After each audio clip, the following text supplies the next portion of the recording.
sehebat apapun prestasi akademikmu, kalau sampai tidak memuliakan orang tua, hampa di hadapan Allah Subhanahu wa ta'ala. Ada seorang laki-laki, kata Nabi, kalau nanti dia datang kemari minta doa sama dia karena doanya makbul. Sahabat heran, karena sahabat itu definisinya man laqiyan Nabi sallallahu alaihi wasallam wa amana bihi wa mata 'alal Islam. 3 definisi sahabat: orang yang berjumpa dengan Nabi, beriman dengan Nabi, dan matinya dalam keadaan Islam. Maka itu disebut dengan sahabat menurut ilmu hadis. Makanya ketika saya menjelaskan itu ke mahasiswa, Aisyah yang merupakan sahabat Nabi, komplain mahasiswa, mohon maaf Ustaz keliru, Aisyah itu bukan sahabat tapi istrinya. Kita bicara ilmu hadis. Makna sahabat, man laqiyan Nabi, berjumpa dengan Nabi, wa amana bihi, beriman dengan Nabi, wa mata 'alal Islam, mati dalam keadaan Islam. Abu Lahab ketemu dengan Nabi tapi tidak beriman dengan Nabi dan mati dalam keadaan kafir, maka tidak masuk golongan sahabat. Tapi ini ada seorang laki-laki hidup sezaman dengan Nabi dan Nabi mengenal dia, dan Nabi berpesan nanti kalau dia datang ke kota Madinah minta doa dari mulutnya karena doanya dikabulkan Allah Subhanahu wa ta'ala. Sahabat heran, kami yang hidup bersama engkau, kami yang berperang bersama engkau, kami yang sholat di Masjid Nabawi bersama engkau, kenapa doa dia lebih makbul daripada kami? Malah kami meminta doa dari mulut dia. Tapi tidak boleh membantah dan melawan Nabi. Pokoknya nanti kalau dia datang kemari minta doa kepada dia. Setelah Nabi Muhammad SAW meninggal dunia, laki-laki itu pun sampai ke kota Madinah, berjumpa dengan sahabat. Sesuai dengan yang dijanjikan Nabi, mereka pun meminta doa kepada dia. Namanya Uwais Al-Qarni. Makanya Uwais Al-Qarni tidak ada masuk dalam buku biografi sahabat. Kalau mau mencari biografi sahabat Nabi, buka kitab namanya Al-Isabah fi Tamyizis Sahabah, atau baca juga Usudul Ghabah fi Ma'rifatis Sahabah, atau baca juga Al-Isti'ab fi Ma'rifatil Ashab. Itu memang buku biografi isinya sahabat Nabi semua. Sahabat Nabi klasifikasi. Yang pertama, Al-Ashra Al-Mubashsharuna bil Jannah, 10 sahabat yang dijamin masuk surga. Level kedua, sahabat Nabi yang ikut perang Badar. Berikutnya, sahabat Nabi yang masuk Islam sebelum hijrah. Berikutnya, barulah ujung sahabat Nabi masuk Islamnya setelah hijrah, setelah Islam kuat, barulah dia masuk Islam. Tapi nama Uwais Al-Qarni tidak ada di dalam, karena dia tidak cukup syarat untuk menjadi sahabat, karena dia tidak pernah berjumpa langsung dengan Nabi Muhammad sallallahu alaihi wasallam. Tapi kenapa doanya makbul?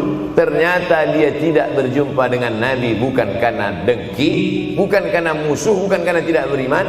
Dia tidak jumpa dengan Nabi, salah satu sebabnya adalah karena dia menjaga ibunya di Yaman. Makkah di tengah, Yaman di bawah, Syam di atas, negeri Syam. Tak ada hubungan dengan negeri paman Syam. Syam di atas, Yaman di bawah, Makkah di tengah. Liila fi Quraisy, perjalanan orang Quraisy.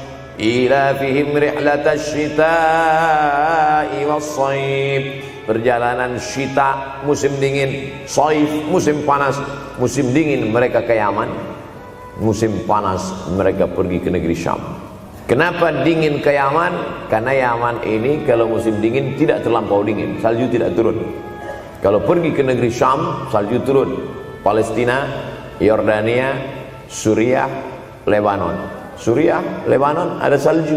Maka musim panas Nabi pergi ke negeri Syam, karena kalau musim panas di Yaman panas sekali. Sedangkan ke negeri Syam panasnya tidak seberapa. Perjalanan orang Arab Quraisy ini diceritakan Allah, di negeri Yaman itulah tempat kampung Uwais Al-Qarni. Tidak sempat dia berjumpa dengan Nabi, tapi doanya lebih makbul daripada orang-orang yang berada bersama Nabi, karena keutamaan berbakti kepada ibu. Kalau sama ayah boleh ngelawan Pak Ustaz? Enggak juga.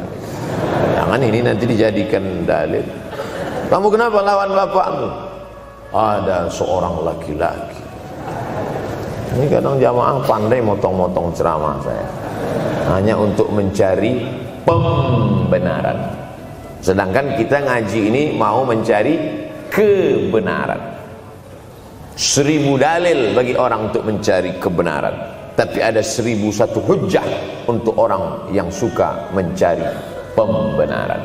Nah, jadi kalau saya bicara tentang ibu, sesungguhnya ayah sudah masuk. Karena tanpa ayah kita juga bukan apa-apa dan bukan siapa-siapa. Walaupun jatah ayah sepertiga, sedangkan ibu lebih daripada itu.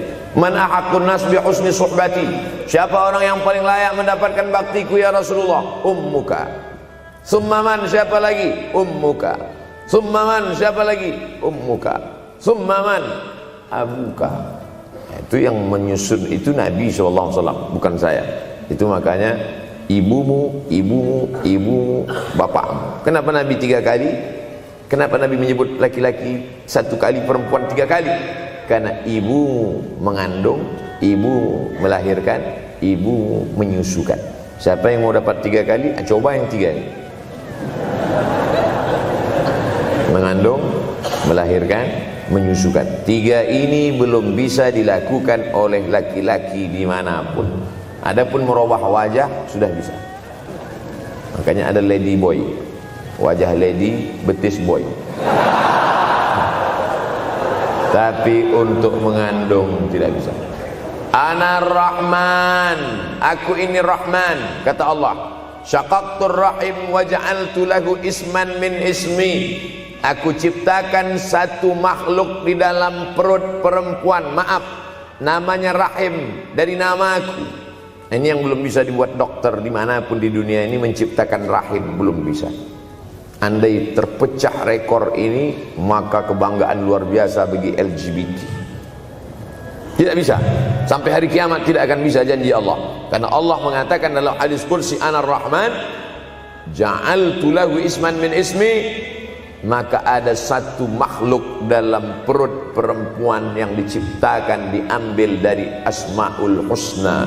Sehebat-hebatnya laki-laki, dari ujung rambut sampai ujung kaki tidak ada di tubuhnya ini yang diambil dari Asmaul Husna, tak ada. Bahwa namanya dari Asmaul Husna ada, Abdus Somad.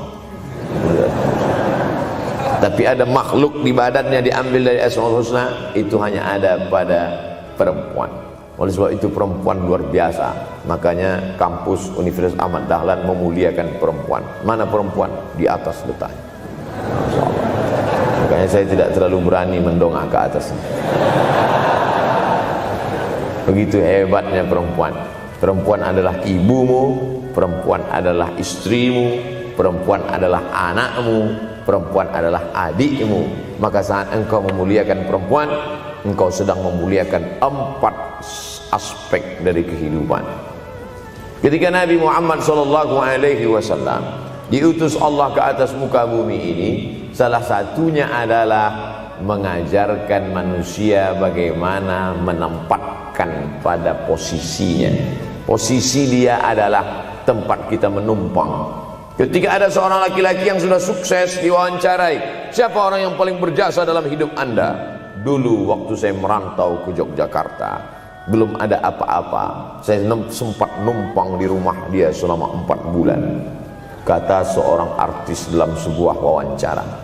Begitu bangganya dia berkata, itulah orang paling berjasa kepada saya karena saya sempat numpang di rumahnya 4 bulan. Tapi ada yang dia lupa, bukan rumahnya yang kau tumpang, bukan ruang tamunya yang kau diami, sempat numpang di perutnya 9 bulan 10 hari. Tak pernah kau sebut. Angkat tangan yang tidak menumpang di rahim, langsung dari planet Mars langsung kemari. Enggak ada. Mr. Bean yang kita semua sehebat apapun pernah menumpang di perutnya.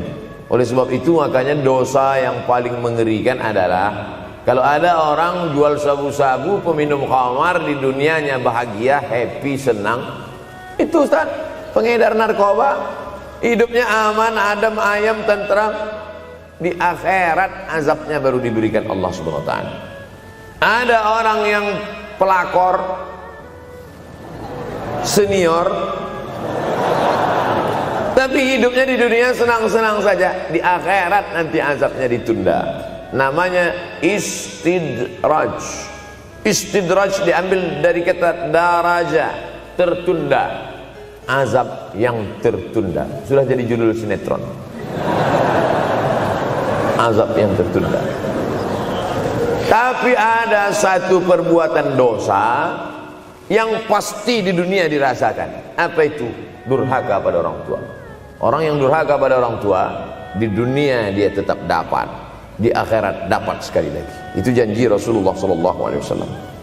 Lama hidup banyak dirasa, jauh berjalan banyak dilihat, lama jadi ustadz banyak yang curhat. Maka tidak satu dua itu saya lihat dalam kehidupan. Hebat, rezeki banyak melimpah ruah, tapi jauh dari kebahagiaan.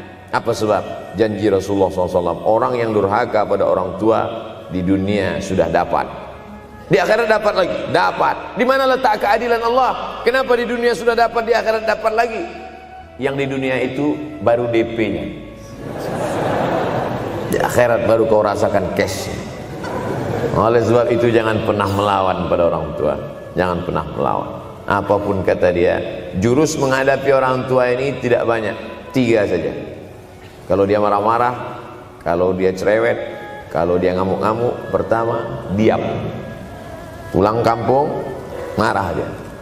Saya bolak-balik kirim uang belanja, kenapa kamu IP-nya 2,0? Diam.